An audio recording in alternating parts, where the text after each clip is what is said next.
journal avec nos invités Luc Abaki, il est journaliste, chroniqueur, analyste politique, et Francisco Napokura, il est directeur de publication du journal Tampa Express. C'est avec eux que nous faisons ce débat.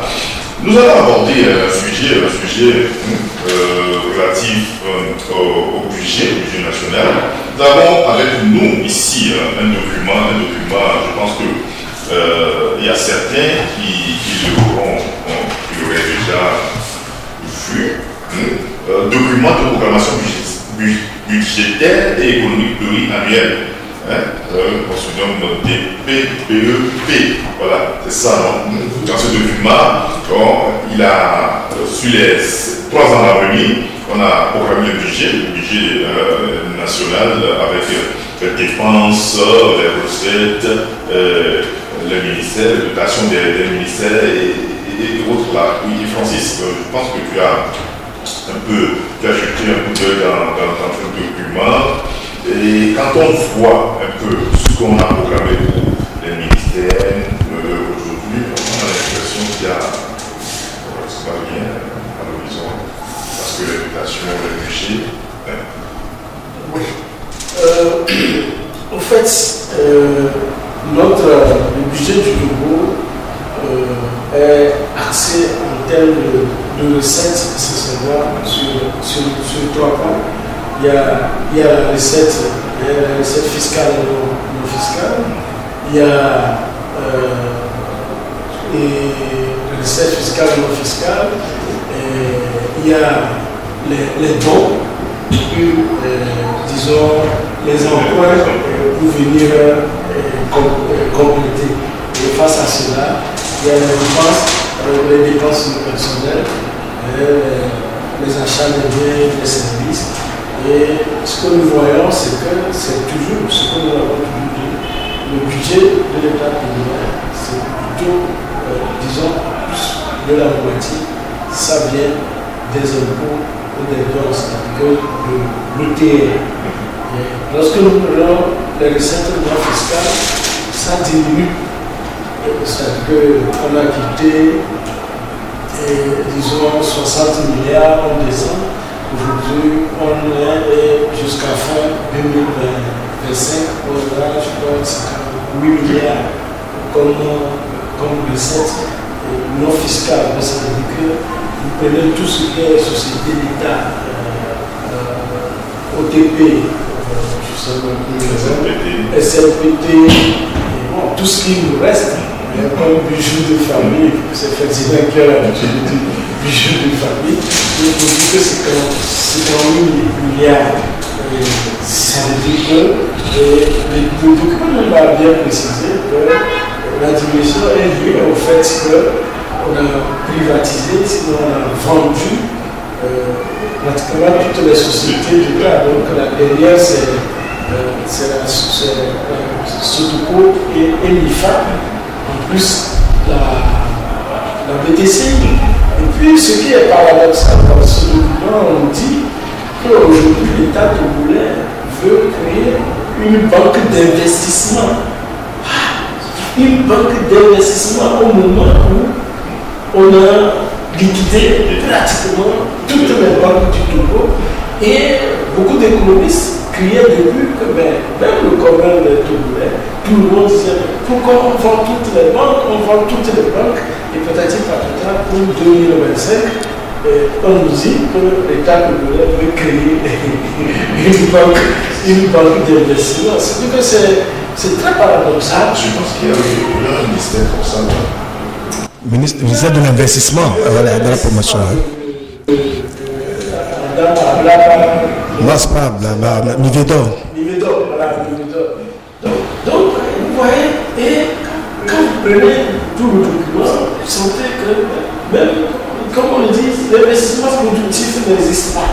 C'est-à-dire que d'ici à 2025, même tout ce qu'on est en train de nous dire, construction d'universités, il y a des universités ici et des hôpitaux, on ne voit pas de ces genres de traces. C'est plus sur les dépenses courantes que sur ce qui peut faire, ce qui peut créer la valeur, ce qui peut créer la richesse.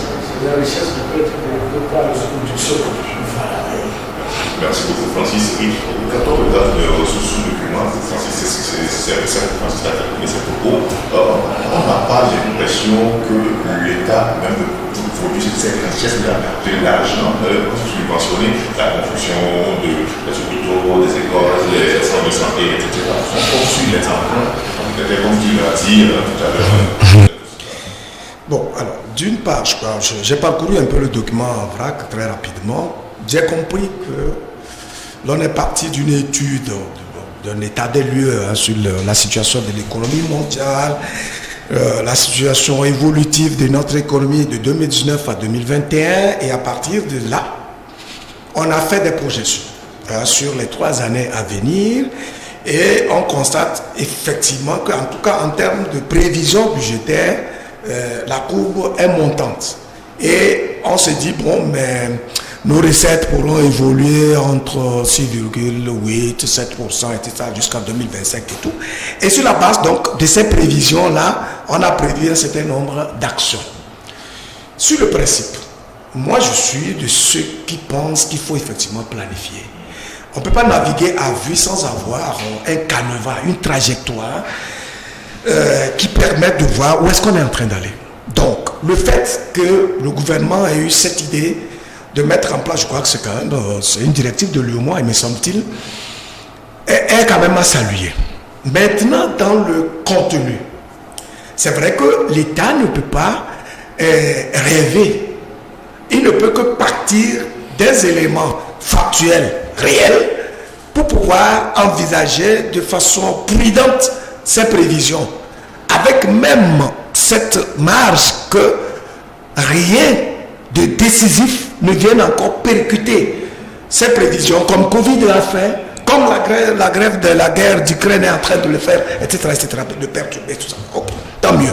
Maintenant, en ce qui concerne la vision elle-même, c'est vrai, j'ai vu quelque part qu'on prévoit la création d'une industrie pour la création pour la production de l'engrais phosphaté, c'est ça, tant mieux, parce que le paradoxe c'était que l'État togolais puisse disposer des phosphates et qu'il soit autant demandeur d'engrais à l'international, et où l'engrais coûte aussi cher de façon extraordinaire, alors que nous avons les phosphates qui sont de façon abondante dans sous le sol.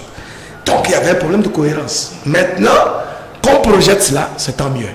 On projette aussi d'aller vers une agro-industrie, une agriculture mécanisée, modernisée, etc. C'est tant mieux.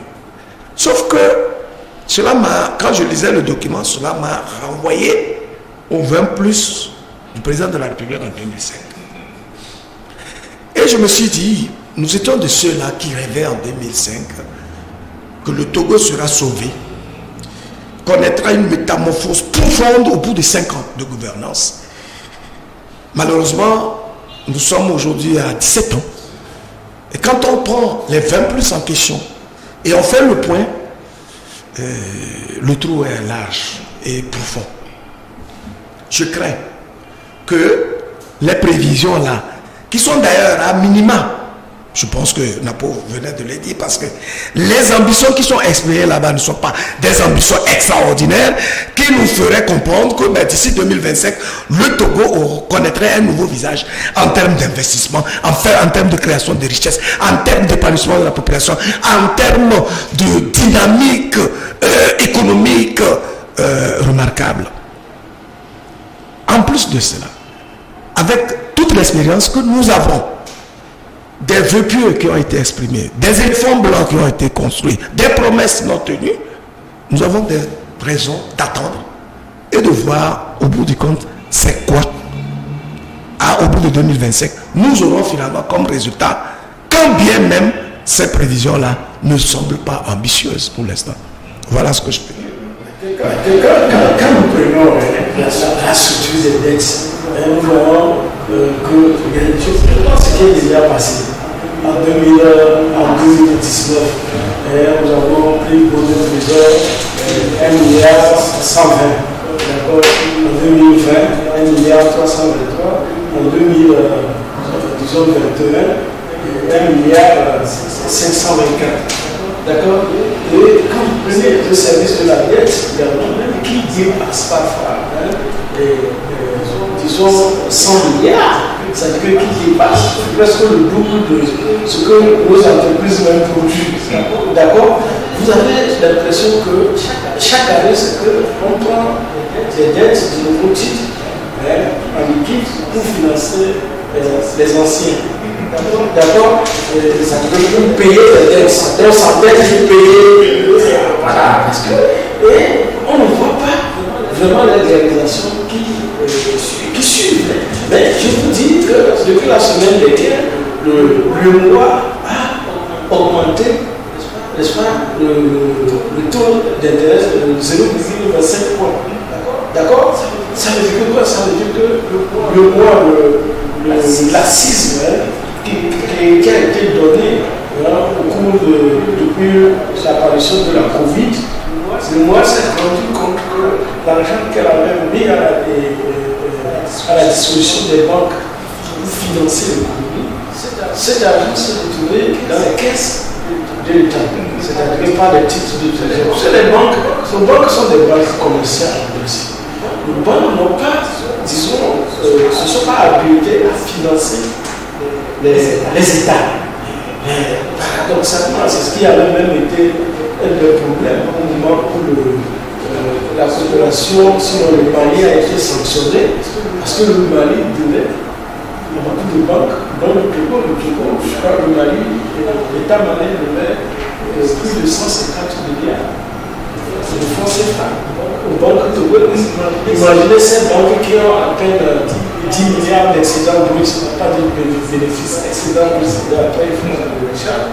Cette banque vont perdre une banque qui va perdre peut-être 20 milliards. Ça veut dire que c'est la banque. Est-ce que vous voyez? Donc, Yomo s'est rendu compte que l'argent qu'elle avait à la disposition des banques pour financer les économies s'est retrouvé à résoudre les déficits budgétaires des pays et automatiquement elle a relevé le niveau de taux d'intérêt. Ce qui veut dire que si la prochaine fois l'État de nos États veut emprunter encore, veut prendre les titres de trésor, on paye encore plus cher les taux d'intérêt. C'est-à-dire que nous allons prendre de l'argent avec un taux d'usurier pour venir compenser les déficits budgétaires, c'est-à-dire payer les charges courantes pour que nous n'investissons pas. Donc voilà le drame qui est à l'horizon, ça veut dire que notre service de la dette va s'apprendre. Alors que ça ne devait pas être le cas. Donc, le gros problème, le gros souci qu'on constate, c'est toujours cette histoire de corruption. Peut-être ancien dirigeant peut traverser les frontières avec une valise de 1 milliard, plus d'1 milliard. Vous imaginez le cas du Gabonais, de l'ancien président de l'Assemblée nationale du Gabon, qui a circulé sur les réseaux sociaux. C'est un cas d'école que souvent on a l'habitude de dire que les gens enterraient l'argent dans les visages. Voilà une preuve. Vous avez parti de l'autre côté d'intérêt ça par la vie. Mais c'est ça. Donc tant qu'on ne lutte pas contre la corruption, on dit aujourd'hui on va assister encore des gens avec le mobile money. Le mobile money, on l'avait fait pour l'engrais. Mais quand les paysans bénéficient de l'engrais, d'accord, c'est de l'argent qui a été détourné, ils n'avaient jamais fait le point sur cette histoire d'engrais.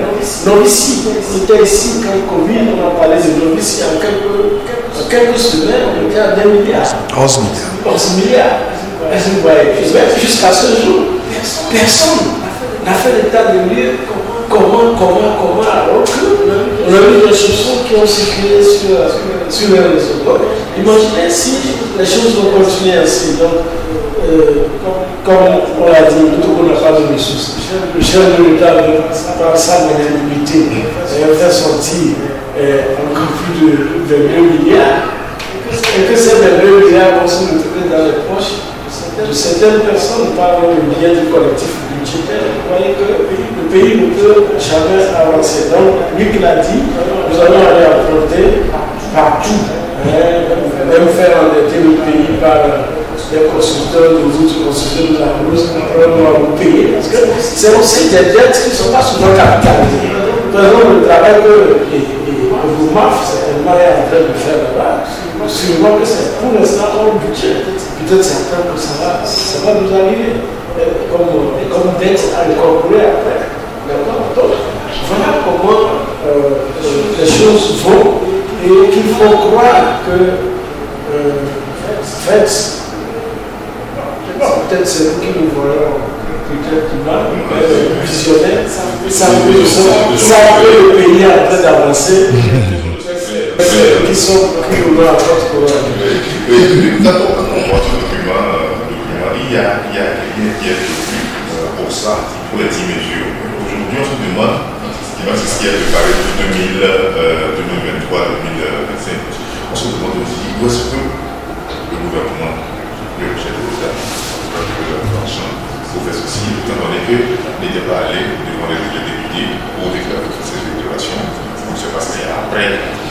Là, il y aura un collectif budgétaire. Donc, le ministre des Finances va aller négocier, présenter un collectif budgétaire auprès des députés. Bon, ceux qui comprennent cela, enfin, les députés qui le comprennent pourront comprendre. Ceux qui n'ont pas compris, bon, ils vont sûrement voter. Et puis, bon, il n'y a pas de problème, on avance. Mais, bien pire encore, quand j'ai parcouru le document, je n'ai pas vu un aspect qui vise fondamentalement l'épanouissement du citoyen en tant que premier investisseur du pays ou en tant que créateur de la richesse nationale, en tant que actionnaire inconditionnel et incontournable de l'État.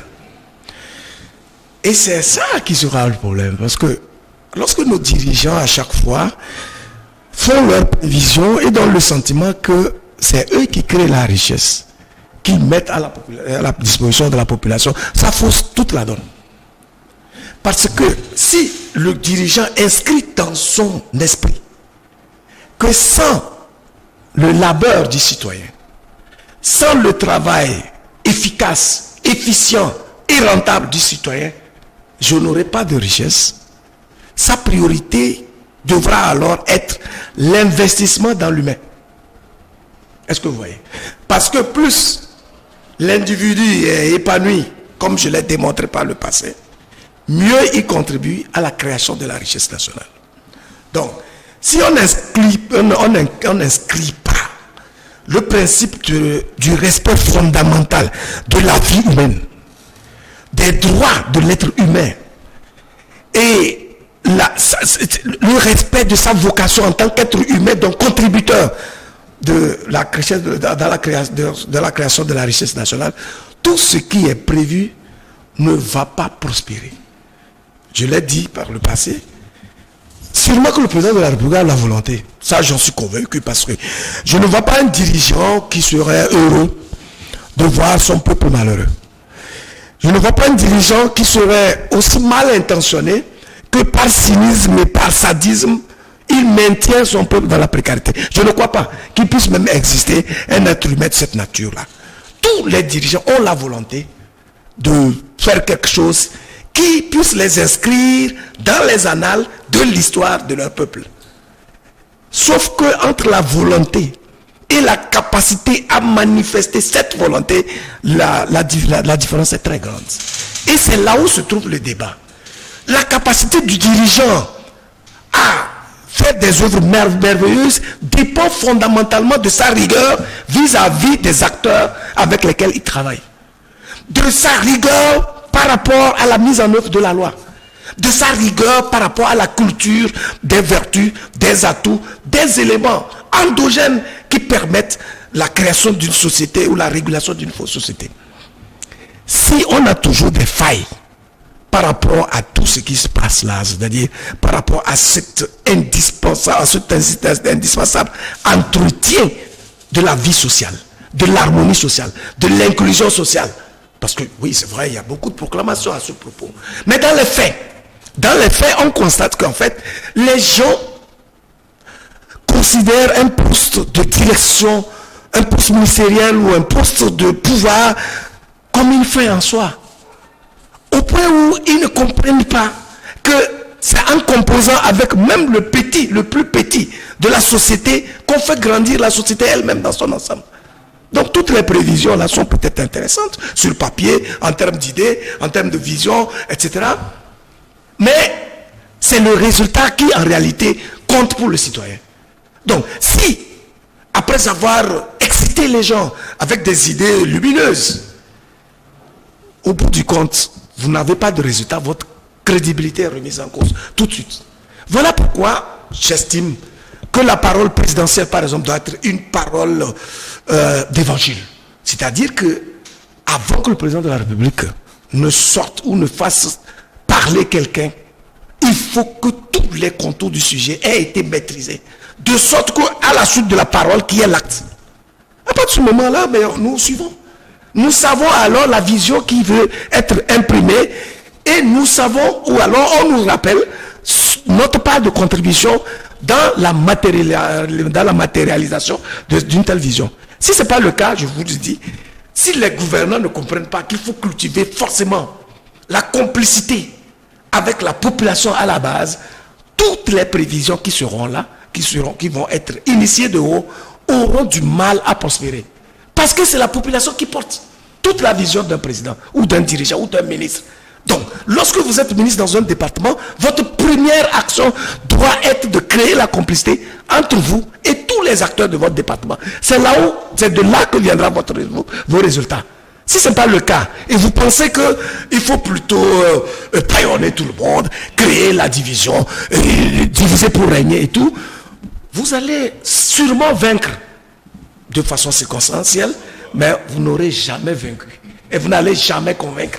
Et puis bon, à un moment donné, ceux qui ont de la connaissance sur les principes essentiels du leadership savent que c'est parce que vous êtes en pénurie des éléments pertinents de persuasion que vous forgez autour de vous une forme de cuirasse pour être intouchable et redouté.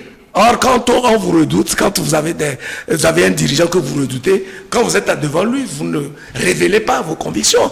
Vous recevez de lui la parole d'évangile. Mais à quoi faudrait-il qu'il ait la parole d'évangile qui inspire l'action sur le terrain? Vous voyez, quand ils ont pensé à l'agriculture, dotation des guides solaires, des rebouts solaires, l'irrigation, vous savez, la pluie, c'est des actions de 2022. Nous sommes en fin 2022, il faut qu'on évalue pour savoir qu'est-ce qui a été fait concrètement.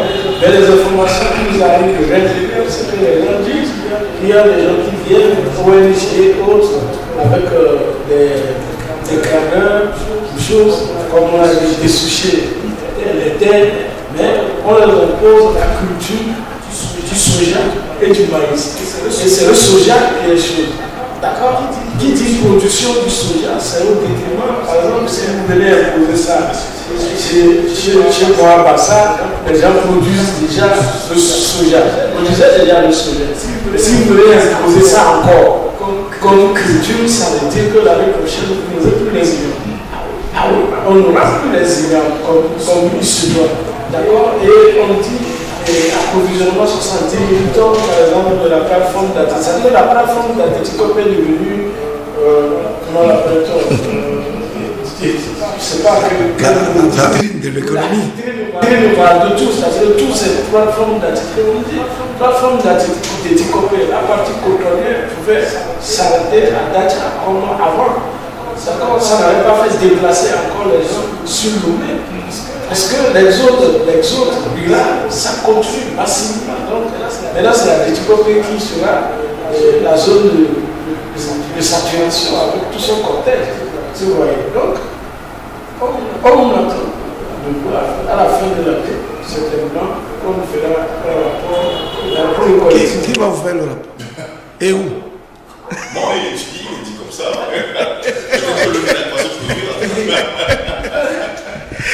De toute façon, L'Assemblée nationale bientôt, peut-être en octobre ou novembre, va se réunir pour faire le collectif budgétaire pour nous dire à quel niveau se situe. Et on verra aussi est-ce que les investissements qui avaient été promis pour être réalisés l'année dernière, pour cette année, ont été faits. Là aussi, le projet, on décrit les choses, on fait la réalisation, on dépense plus que ce qui a été prévu, mais les projets dans lesquels on a investi la construction des espaces sanitaires, les routes ne suivent pas. Non, je voulais rebondir sur ce volet parce qu'il a abordé un point extrêmement important qui est que si on promet la culture du soja, c'est qu'on va manquer l'igname l'année prochaine. Et ça, c'est intéressant. Vous savez, en quoi a consisté véritablement la colonisation? C'était d'imposer aux Noirs la culture des produits de rente. Pour l'économie de quoi? De l'Occident. Très bien. Le blanc a compris que pour qu'il puisse développer son économie, pour qu'il puisse avancer et prospérer, il lui faut des produits dont son économie a besoin. Il a déjà l'industrie, il a déjà la manufacture et tout. Donc, il n'a pas de terre, il vient coloniser des gens ici afin de profiter de cette terre et donc produire ce dont son économie a besoin, son industrie a besoin. C'est très clair, c'est simple. Maintenant, nous disons que nous sommes indépendants. Nous sommes indépendants, mais nous n'avons pas encore défini nos priorités, ou du moins ce dont nous avons besoin. Jusqu'à aujourd'hui, nous pérennisons en fait les œuvres de la colonisation.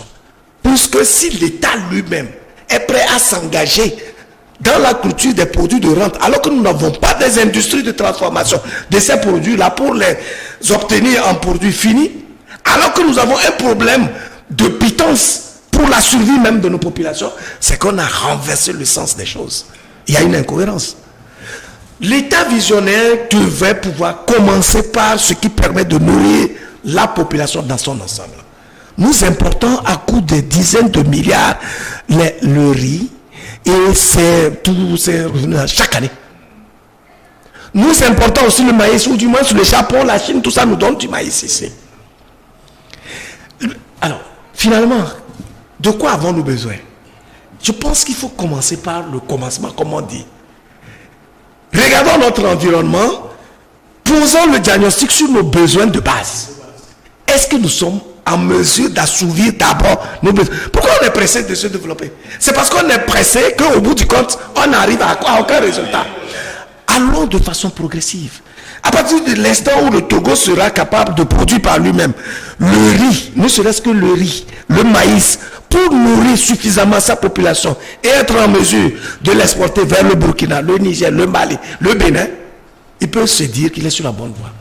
Mais si nous pensons que c'est avec la plateforme industrielle où on promet la culture du soja, dont le produit final sera exporté de l'extérieur, je pense qu'il y a un travestissement des priorités et on aura de vrais problèmes par la suite. C'est sûr ce qu'on dit, parce que cette histoire du soja, on a déjà en 2008-2009, j'avais posé ce problème à Nyoto. À l'époque, on était sur un programme de l'UEMOA Euruti. Pourquoi il ne peut pas produire à base de soja? Le soja fait trop de déchets. D'accord? Ce n'est pas rentable pour terme du. Donc ça veut dire qu'on va utiliser le sol pour produire et fabriquer de l'huile qui ne sera pas vendue sur le marché. Parce que ce n'est pas compétitif. Et ça va être exporté. Et en plus, les tourteaux, les déchets, vont être exportés. C'est ça, ils ont besoin de tout ça à partir. D'accord? Et à l'époque, Nyoto, qu'est-ce que Nyoto fait?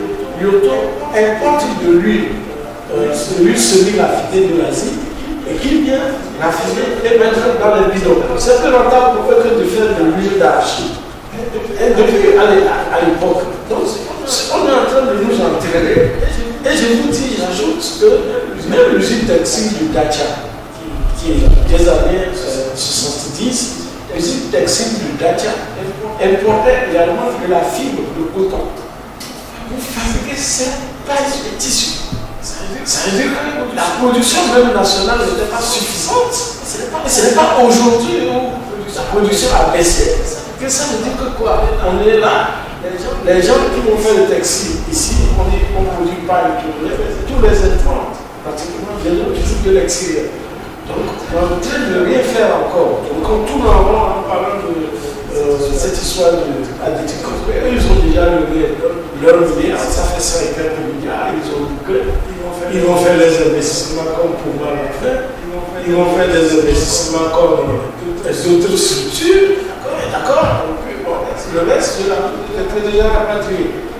Et on est là, pas de mesures pour protéger les investissements et surtout les locaux, parce que, comme on l'a dit, le budget à plus de la moitié, 50%, c'est les entreprises installées localement et les entreprises extérieures qui sont là quand vous prenez les gros groupes, c'est des gens qui sont avec toutes dépenses, avec des déficits et des pertes. Et c'est après réintégration de certaines choses, des dépenses factieuses, c'est après réintégration qu'on a un résultat fiscal qui permet de payer les impôts. D'accord? Une personne prend une grue d'Abidjan, elle fait la peinture, et vient déposer au port autonome de l'Ouest, ça devient une nouvelle grue. Alors c'est sa propre grue qu'elle n'a pas acheté, le chiffre à des milliards. Voilà, c'est ce que nous sommes en train de dire. Merci monsieur. Pour nous, qui sommes presque arrivés à la fin de cette émission.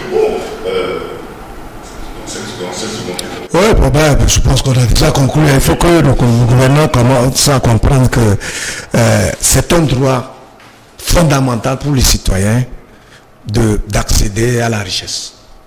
Le droit à la création de richesse devait être un droit naturel qui conditionne même le fait qu'il aille à l'école ou qu'il fasse quoi que ce soit dans la vie, parce que c'est avec cette capacité de créer de la richesse qu'on devient un instrument utile à la société. Et donc, il appartient au gouvernant de créer l'écosystème qui permette à chaque citoyen de servir une cause qui contribue à faire évoluer notre société, c'est tout. Il a dit la bonne partie, il faut que chacun se sente concerné. Il ne faut pas qu'on les gouverne entièrement à part, de gouverne à part entière, comme ça. Il faut que tout le monde se sente concerné par la cause nationale. Il faut libérer les énergies. On le dit, il y a des gens qui ne peuvent pas parler, qui ne peuvent pas parler parce qu'ils ont peur. Alors que sortiront de leur bouche des paroles qui vont vérifier, qui vont donner espoir, même participer à tout ça. Dire, ça, ce n'est pas faisable, si on le fait, voilà l'impact. Il y a des gens qui sont prêts à participer, mais ils ont peur. On doit réouvrir les tournées à l'esprit du critique. L'esprit d'entrepreneuriat est là. Sauf que si on voit un blanco venir de l'extérieur, on lui donne toutes les ouvertures pendant ce temps les nationaux. J'ai parlé de la plateforme et c'est pour sec d'habitude qu'on ici, que c'est un monstre qui a fini par naître, mais qui a vraiment détruit la plateforme portuaire.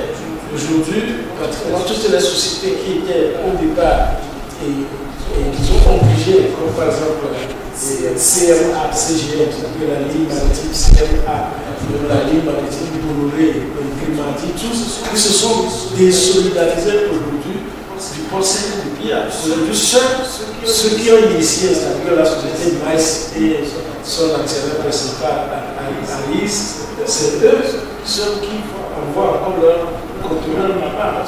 Dans ce temps, quand les gens dirigent leur marchandises sur Pima, sur Cotonou, et aujourd'hui c'est les billets qui passent par le port. Donc il faut encore du temps pour que ces gens reviennent. Et aussi ils ont en tête à chaque fois l'autobus, si c'est pas le règlement 14 pour la limitation stricte, sans concession du poids, c'est Antazer, c'est Pia, et quoi d'autres demain. Et puis le carburant, quand notre carburant coûte cher, Je crois que le gouvernement la dernière fois a baissé le plus le péage pour les porteurs. Les gros porteurs, non, c'est pas le péage qui a fait fuir les gros porteurs. Les gros porteurs, c'est la plateforme qui a les déticopés et la cherté du camion qui les a fait fuir. Et c'est ça. Merci monsieur. Je rappelle que tu es avec nous dans cette édition d'aujourd'hui. Luc Abaki, il est chroniqueur, journaliste, analyste politique. Merci. Ce fut un plaisir. Et également Francisco Napogoula, il est le directeur de publication du journal Tampa Express. Francisco, merci. Merci. Merci également à vous. Et d'abord, je voulais encore rappeler ceci, que notre page YouTube, la page sur laquelle nous publions cette émission, a été attaquée par les hackers qui ont publié des vidéos pas correctes là-dessus, mais nos équipes sont à pied d'œuvre, ils sont en train de sécuriser la page. Les pages, les comptes YouTube, les comptes Facebook et la page de Ferdinand ont aussi été attaqués et maintenant ils sont en train de faire sécuriser toutes ces pages et comptes de Ferdinand. Il y a des gens qui ont publié des choses sur cette page et Facebook a dû sanctionner la page. Donc, ils sont à pied d'œuvre, l'équipe est à pied d'œuvre, dans les jours qui viennent, ces pages-là fonctionner. Merci de nous comprendre. Merci à vous de nous avoir suivis dans cette émission et nous vous donnons rendez-vous la semaine prochaine.